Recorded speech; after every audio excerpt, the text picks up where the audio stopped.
الحمد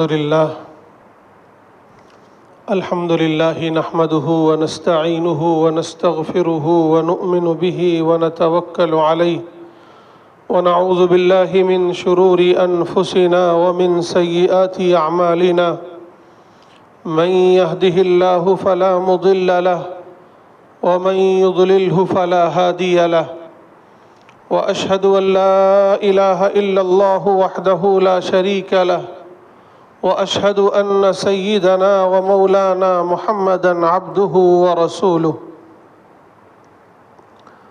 أما بعد قال الله تبارك وتعالى أعوذ بالله من الشيطان الرجيم بسم الله الرحمن الرحيم كنتم خير أمة أخرجت للناس تأمرون بالمعروف وتنهون عن المنكر وتؤمنون بالله صدق اللہ العظیم۔ محترم بھائیوں اور بزرگوں، اللہ تعالیٰ نے اس امت کو خیر امت کے لقب سے نوازا ہے، جس کا مفہوم یہ ہوتا ہے کہ دنیا میں جتنی بھی قومیں امتیں آباد ہیں، ان میں سب سے اعلیٰ، سب سے بلند، سب سے برتر مقام اگر کسی کا ہے تو اس امت کا ہے۔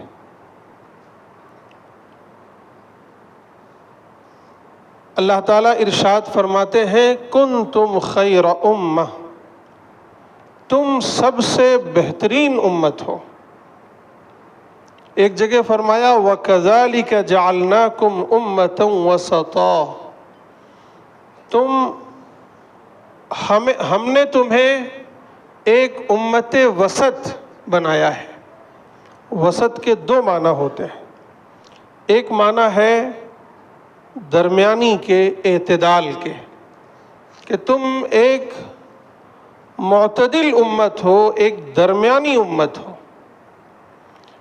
ایک دوسرے معنی اس کے یہ ہے کہ تم سب سے بہترین امت ہو،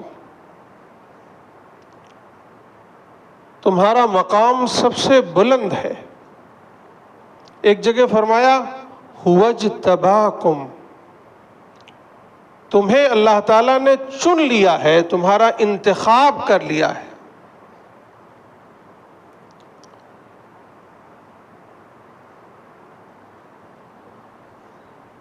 یہ خیر امت ہونا، سب سے بہترین امت ہونا، اس کا مقام سب سے بلند ہونا، یہ محض ایک فخر اور اعزاز کی بات نہیں ہے، بلکہ یہ ایک ذمہ داری بھی ہے، اور بہت بڑی ذمہ داری ہے۔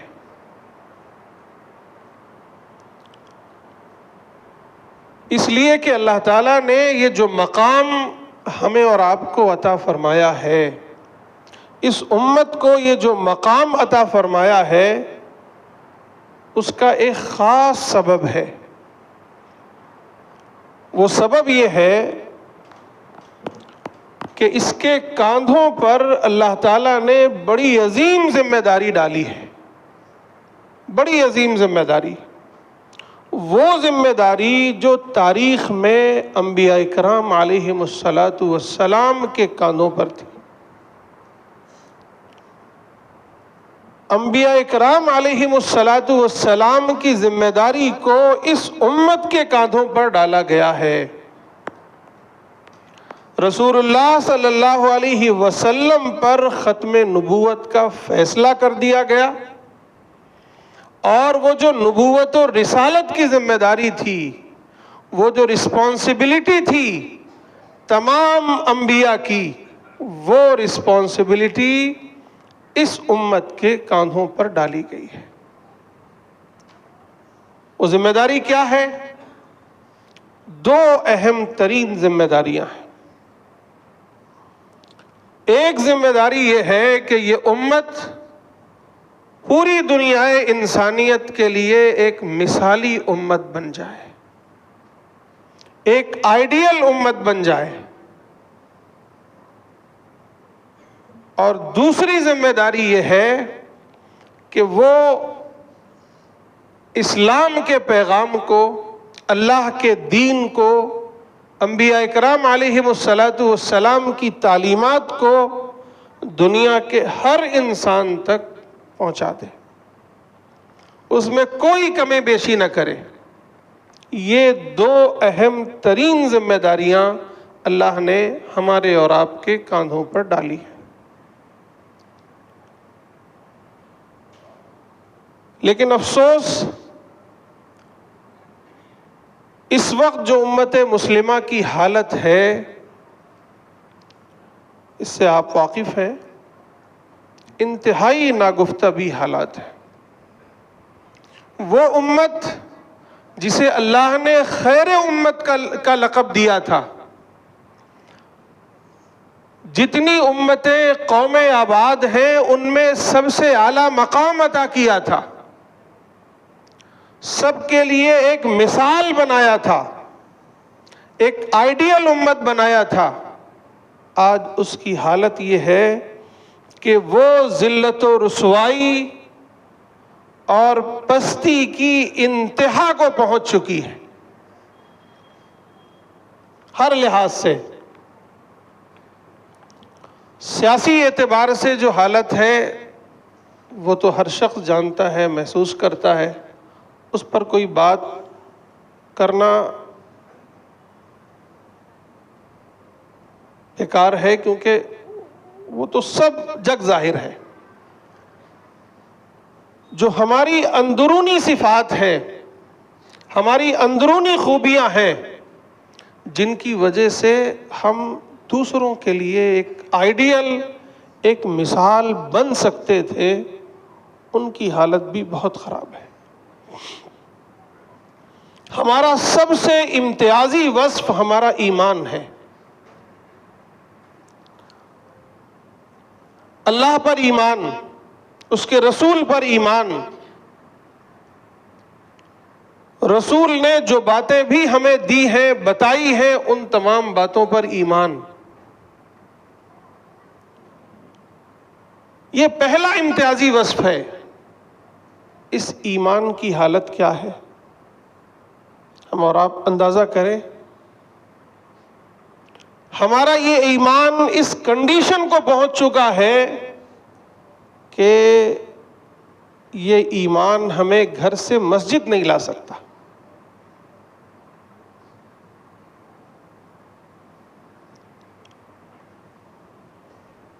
اتنا مضبوط ایمان ہے۔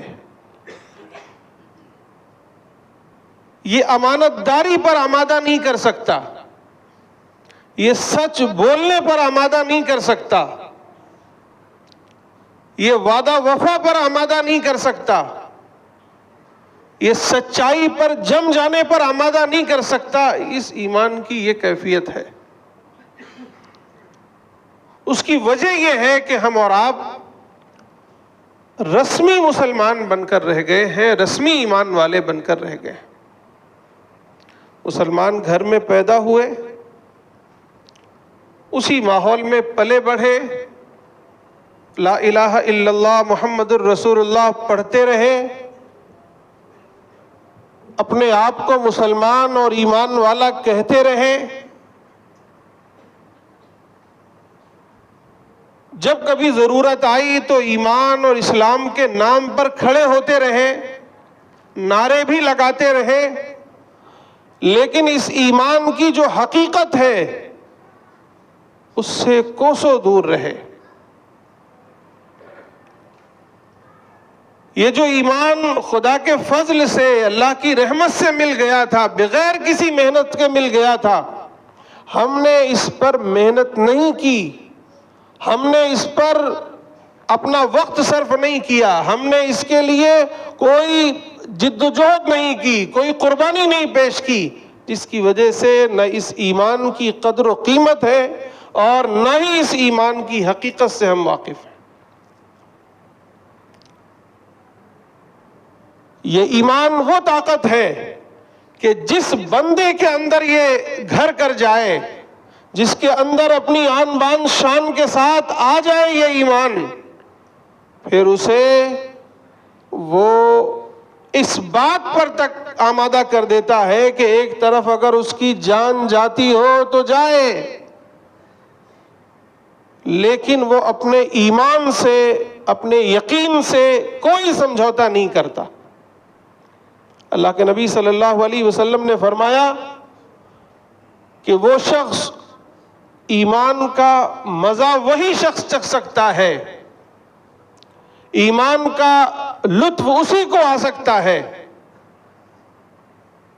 جس کے ایمان کی کیفیت اس حد تک پہنچ چکی ہو کہ اگر اسے آگ میں ڈالا جائے تو وہ آگ میں ڈالا جانا گوارا کر لے، لیکن ایمان چھوڑنا، ایمان سے دستبردار ہونا گوارا نہ کرے، ایمان سے کوئی سودا نہ کرے۔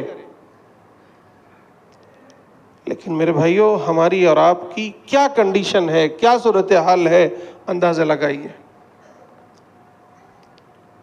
یہ ہمارا پہلا اور امتیازی وصف ہے، اسی لیے اللہ تعالیٰ فرماتے ہیں کنتم خیر امۃ اخرجت للناس تأمرون بالمعروف وتنہون عن المنکر وتؤمنون باللہ۔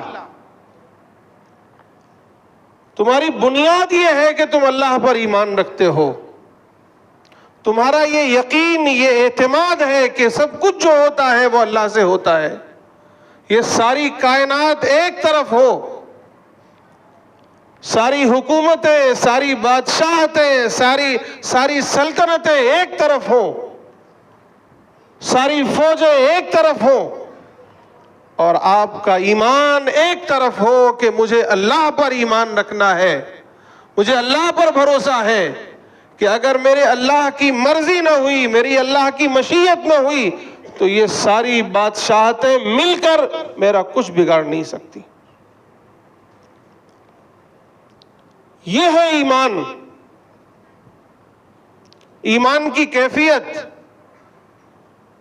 آپ دیکھیں صحابہ اکرام کو، دیکھیں حضرت بلال کو، دیکھیں حضرت عمار کو، دیکھیں حضرت یاسر کو، حضرت سمیہ کو، حضرت خباب کو، دیکھیے آپ، پڑھیے ان کے حالات، اور بارہا سنتے اور پڑھتے رہے ہیں کہ ظلم و ستم کے پہاڑ توڑے گئے، لیکن انہوں نے اپنے ایمان سے کوئی سمجھوتا نہیں کیا۔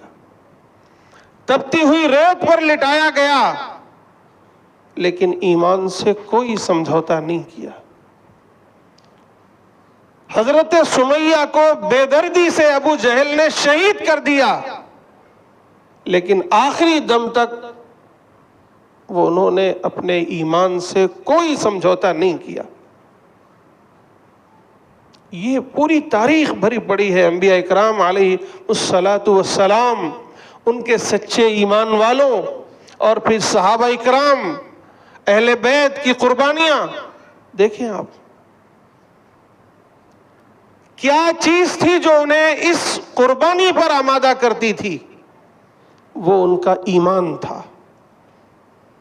میرے بھائیوں، اللہ نے اگر ہمیں خیر امت بنایا ہے، سب سے بہترین امت بنایا ہے، ہمارا مقام دنیا کی تمام امتوں میں سب سے بلند کیا ہے، تو اس کا سب سے پہلا سبب یہ ہے کہ ہم ایمان والے ہیں،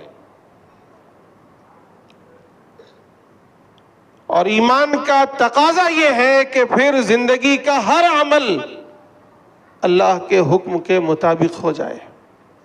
اس ایمان کا تقاضا یہ ہے کہ زندگی کا ہر عمل نبی کے طریقے پر آ جائے۔ اس ایمان کا تقاضا یہ ہے کہ ہر زندگی کا ہر شعبہ سچائی کی بنیادوں پر آ جائے۔ اس ایمان کا تقاضا یہ ہے کہ ہم حق کے علمبردار بن کر کھڑے ہو جائیں، کوئی بھی کیفیت ہو، کوئی بھی کنڈیشن ہو، کوئی بھی حالات آئیں، لیکن حق کے ساتھ کھڑے ہوں، حق کا علم لے کے کھڑے ہوں، یہ اس ایمان کا تقاضا ہے۔ اللہ نے یہ ذمہ داری ہمیں دی ہے، اور صرف اپنی ذات کی حد تک نہیں دی ہے، بلکہ اللہ نے یہ ذمہ داری اس لیے بھی دی ہے کہ ہم انبیاء کے وارث ہیں۔ ختم نبوت کے فیصلے کے بعد اللہ تعالیٰ نے نبیوں والی ذمہ داری ہمارے کاندھے پر رکھی ہے کہ ہم دنیا کے لیے امام کی حیثیت رکھتے ہیں۔ یہ امت پوری دنیا کی قوموں کی امام ہے، ایک مثالی امت ہے، اسے ایک مثال قائم کرنا ہے، اسے دنیا کے سامنے بتانا ہے کہ ایمان کیا ہے ہوتا ہے، دنیا کو دکھانا ہے کہ ایمان کیا ہوتا ہے، اسے بتانا ہے دنیا کو کہ اسلام کیا ہے، اسلام کی سچائی کیا ہے، اسلام کی بنیادیں کیا ہیں، اسلام کی تعلیمات کیا ہیں۔ یہ دنیا کے لیے مثال قائم کرنا یہ ہماری ذمہ داری ہے۔ ایک مسلمان جہاں کہیں بھی ہے وہ اسلام کا نمائندہ ہے، وہ ایک مثالی مسلمان ہونا چاہیے اسے۔ صحابہ کرام کی کیفیت دیکھیے، وہ جہاں کہیں ہوتے تھے وہ اسلام کے نمائندے ہوتے تھے، لوگ انہیں دیکھ کر اسلام کو سمجھتے تھے، لوگ انہیں دیکھتے تو لوگوں کو پتہ چل جاتا یہ اسلامی اخلاق ہے، یہ اسلامی معاملات ہیں، یہ اسلامی معاشرت ہے، یہ اسلامی لین دین ہے، یہ ایمان ہے، یہ اسلام ہے، یہ اخلاق ہے، لوگ سمجھتے تھے۔ آج ہماری کیفیت کیا ہے؟ میرے بھائیوں، بہت سنجیدگی سے غور کرنے کی ضرورت ہے۔ آج ہم جو انتہائی درجے کی بلند مقام سے، سربلندی سے جو ذلت و رسوائی پر آ گئے ہیں، اس کی سب سے بڑی وجہ یہ ہے کہ ہمیں جس مقصد کے لیے اللہ تعالیٰ نے برپا کیا تھا، ہم نے وہ مقصد بھلا دیا۔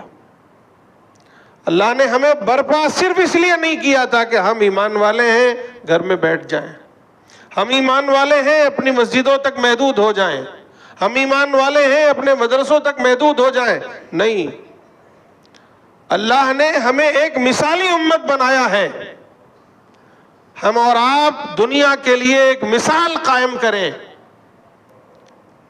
ایمان اس طرح ہو کہ لوگ دیکھیں تو سمجھے کہ ایمان کیا طاقت ہوتی ہے، ایمان ہے کیا چیز، آخر کیا چیز ہے اس بندے کو اتنی بڑی بڑی قربانیوں پر آمادہ کرتی ہے، وہ ایمان ہے۔ تاتاریوں کا واقعہ آپ نے سنا ہوگا، میں اس کی تفصیل میں نہیں جاتا، ایک چھوٹا سا واقعہ سناتا ہوں کہ ایک بزرگ تھے حضرت جلال الدین صاحب، جن کے ہاتھوں پر تاتاریوں نے ایمان قبول کیا تھا۔ وہ واقعہ کیسے ہوا تھا؟ ایک مرتبہ وہ کسی جنگل میں جا رہے تھے تو تاتاریوں کا شہزادہ بھی وہاں شکار کے لیے آیا ہوا تھا اپنے کتوں کے ساتھ، شکاری کتوں کے ساتھ۔ تو چونکہ تاتاریوں کی جو حد بندی تھی، تاتاریوں کا جو علاقہ تھا وہاں ممنوع تھا کہ کوئی مسلمان آئے، تو جب اس نے ایک مسلمان کو دیکھا تو کہا فوراً پکڑ لاؤ، پکڑ کے لایا گیا۔ تو ظاہر ہے کہ وہاں تو بالکل ظلم اور بربریت کا بالکل ننگا ناچ ناچا جاتا تھا، دنیا دیکھتی تھی۔ اس نے تلوار نکالی اور کہا کہ تمہاری گردن مار دوں گا، تم یہاں کیا کر رہے ہو؟ لیکن اس سے پہلے ایک سوال کا جواب دو۔ اس مسلمان سے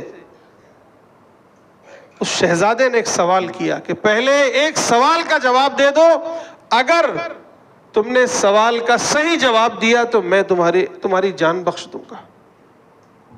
کہا بتاؤ کیا پوچھنا چاہتے ہو؟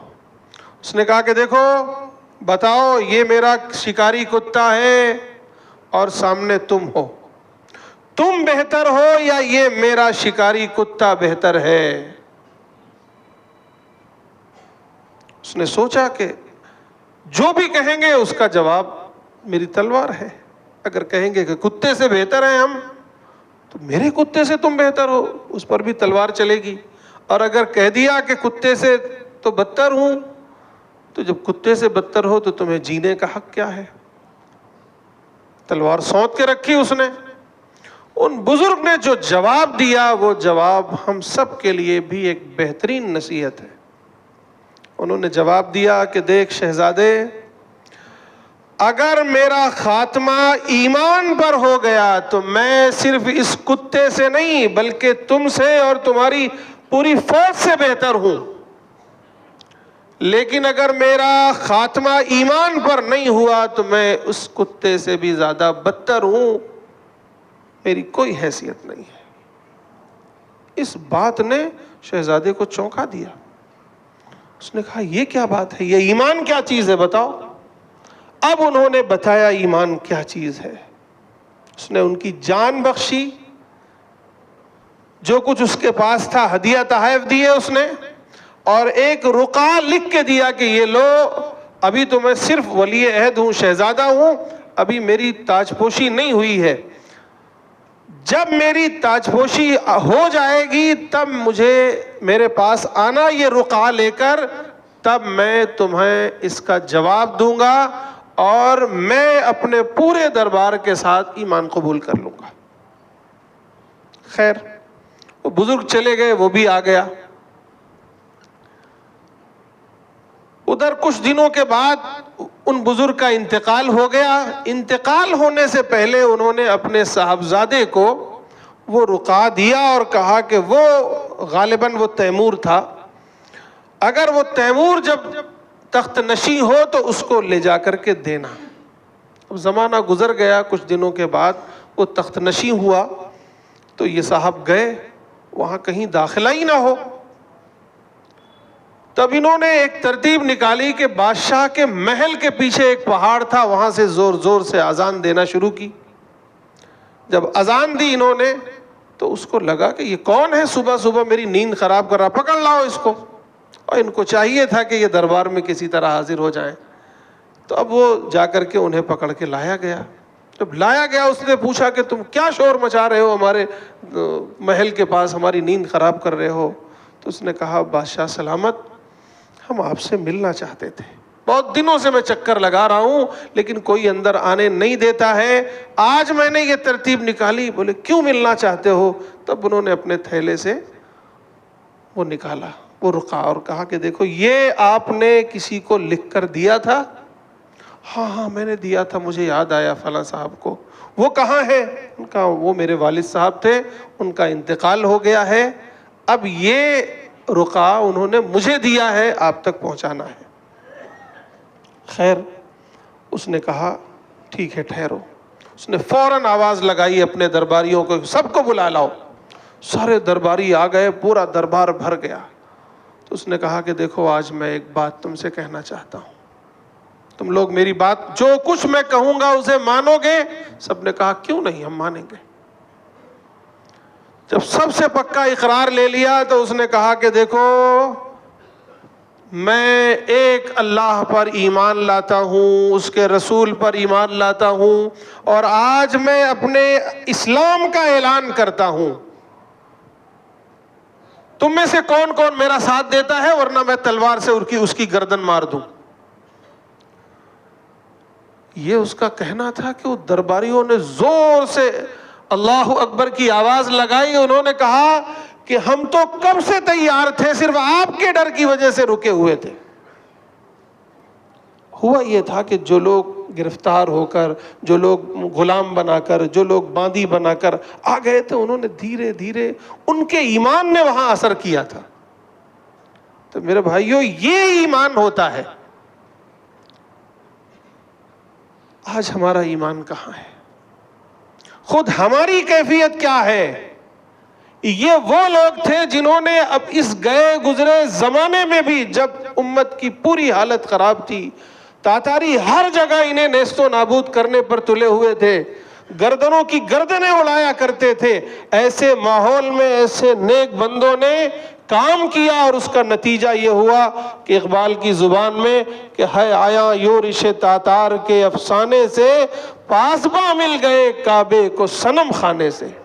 وہی تاتاری جو اسلام کو ختم کرنے کے در پر تھے، مسلمانوں کو مٹانے کے در پہ تھے، وہی مسلمان ہو گئے، وہی اسلام کے علمبردار بن کر کھڑے ہوئے، اور پھر پوری دنیا میں انہوں نے اسلام کا بول بالا کیا۔ یہ ہوتی ہے ایمان کی طاقت۔ میرے بھائیوں، اللہ نے ہمیں اور آپ کو یہ جو ایمان کی طاقت دی ہے، اس سے بڑھ کر کچھ بھی نہیں ہے۔ بس شرط یہ ہے کہ اس کی حقیقت کو ہم سمجھیں، اس کی حقیقت کو جانیں، اس کو بنانے کی فکر کریں، اس پر محنت کریں اور دنیا کے لیے ایک مثال قائم کریں۔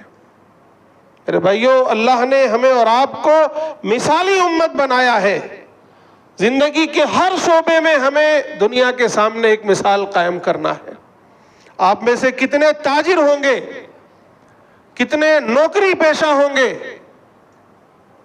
کتنے ہوں گے جو کہیں کسی بڑی فیکٹری کو چلاتے ہوں گے، دوسروں کے ذمہ دار ہوں گے، کتنے ہوں گے جو دوسروں کے زیر نگی کام کرتے ہوں گے۔ آپ جہاں ہیں، جس حال میں ہیں، آپ وہاں اسلام کی نمائندگی کر سکتے ہیں۔ اللہ نے آپ کو اس کے لیے برپا کیا ہے۔ جو حالات بنے ہیں اس کی جو سب سے بڑی وجہ ہے وہ یہ ہے کہ جس مقصد کے لیے اللہ نے مجھے اور آپ کو برپا کیا تھا، جس مقصد کے لیے اس دھرتی پر بھیجا تھا، ہم نے وہ مقصد چھوڑ دیا ہے۔ آج ضرورت اس بات کی ہے کہ ہم اور آپ اپنے ایمان کو بنائیں، اپنے اعمال کو بنائیں، اللہ کو راضی کریں، اور پھر آگے بڑھ کر اللہ نے جو مقصد دیا تھا ہمارے کاندھوں پر کہ ہم جا کر دنیا کے سامنے اسلام کی نمائندگی کریں، اسلام کا ایک جیتا جاگتا نمونہ پیش کریں، وہ پیش کرنا ہے۔ نہیں پیش کریں گے، اللہ تعالیٰ ہمارا محتاج نہیں ہے، اللہ تعالیٰ کسی اور کو کھڑا کرے گا۔ اور کتنے ایسے لوگ ہیں جو اسلام کے، مسلمانوں کے کٹر دشمن تھے، آج کے دور میں بھی اللہ نے انہیں ہدایت دی اور وہ اسلام کی نمائندگی کر رہے ہیں، اسلام کی تبلیغ لوگوں میں پھیلا رہے ہیں، اسلام کا بول بالا کر رہے ہیں، اسلام کے لیے قربانیاں دے رہے ہیں۔ کیوں؟ کیونکہ اللہ ہمارے اور آپ کے محتاج نہیں ہے۔ بنی اسرائیل کی تاریخ گواہ ہے کہ اللہ نے انہیں بھی ایک مثالی امت بنایا تھا۔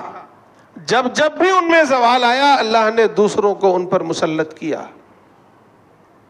یہی حال ہمارا اور آپ کا ہے کہ اگر ہم نے اور آپ نے اپنی ذمہ داری نہیں اٹھائی، ہم دوسروں کے لیے اسلام کو بطور نمونہ نہیں پیش کیا، اپنے قول سے بھی اور اپنے عمل سے بھی، ہمارا ہر عمل گواہی دے کہ اسلام کیا ہے۔ اگر یہ نہیں ہوتا ہے تو کئی بے شمار احادیث اس پر وارد ہوئی ہیں کہ تم پر شریر لوگوں کو، تم پر ظالموں کو مسلط کر دیا جائے گا۔ ایک روایت میں ایسا بھی ہے کہ ایسے لوگوں کو مسلط کر دیا جائے گا جو نہ تمہارے بزرگوں پر رحم کریں گے، نہ تمہارے بچوں پر رحم کریں گے، اور ہیں آج مسلط۔ اس لیے میرے بھائیوں، سمجھو اپنے آپ کو، اپنی حیثیت کو سمجھو۔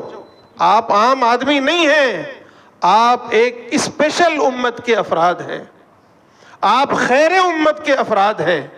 ایک ایک فرد اسلام کا نمائندہ ہے، ایک ایک فرد اللہ کا نمائندہ ہے، ایک ایک فرد رسول کا نمائندہ ہے، ایک ایک فرد قرآن کا نمائندہ ہے۔ آپ کو اپنے اخلاق سے، اپنے ایمان سے، اپنے بول چال سے، اپنے رہن سہن سے، اپنی تجارت سے، اپنے معاملات سے، اپنی معاشرت سے، اپنے بول چال سے، اپنے ہر عمل سے اسلام کی نمائندگی کرنا ہے۔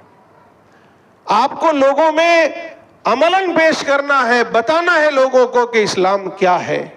یہ نہیں کریں گے تو یاد رکھیے کہ اللہ کا عذاب بہت سخت ہے۔